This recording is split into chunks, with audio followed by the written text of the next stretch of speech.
Hello viewers, আসসালামু আলাইকুম। আমি অ্যাডভোকেট শরণুর রহমান সোহেল। আমি আপনাদের সাথে আজকে আলোচনা করব আপনি কিভাবে একজন বিজ্ঞ আইনজীবী, লার্নেড অ্যাডভোকেট বা উকিল বা লয়ার হতে পারবেন, বা কি যোগ্যতা অর্জন করলে আপনি নামের সাথে অ্যাডভোকেট লিখতে পারবেন। আপনাকে প্রথমে এসএসসি ও এইচএসসি পাশ করার পর আপনাকে অনার্স পড়তে হবে এলএলবি সাবজেক্টে, যার পূর্ণরূপ হচ্ছে ব্যাচেলর অফ ল। এলএলবি না পড়লে আপনি অ্যাডভোকেসি পরীক্ষায় অংশগ্রহণ করতে পারবেন না। এলএলবি পাশ করার পর আরেকটা ডিগ্রি আছে এলএলএম, যেটা মাস্টার্স অফ ল। এটা না পড়লেও আপনি আপনি অ্যাডভোকেসি পরীক্ষায় অংশগ্রহণ করতে পারবেন। তবে এই নিয়ম ছাড়াও যদি কেউ অনার্স বা ডিগ্রি অন্য সাবজেক্টে পড়ে, সেক্ষেত্রে অনার্স বা ডিগ্রি করার পর বা মাস্টার্স করার পর জাতীয় বিশ্ববিদ্যালয়ের অধীন 2 বছর মেয়াদি এলএলবি পাশ করেন, তাহলে সেক্ষেত্রে অ্যাডভোকেসি পরীক্ষায় অংশগ্রহণ করার যোগ্যতা অর্জন করবেন।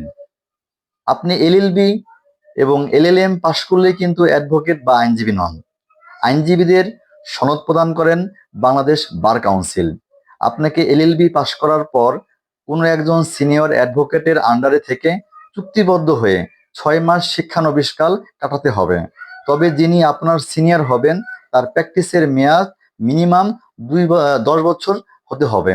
আপনার সিনিয়রের আন্ডারে আপনি যখন সিনিয়রের সাথে কাজ করবেন, তখন আপনার সকল চুক্তিবদ্ধ হওয়ার পর আপনার সকল সার্টিফিকেট বার কাউন্সিলে ইন্টিমেশন জমা দিতে হবে। 6 মাস অতিবাহিত হওয়ার পর আপনি বার কাউন্সিল থেকে একটি রেজিস্ট্রেশন কার্ড পাবেন।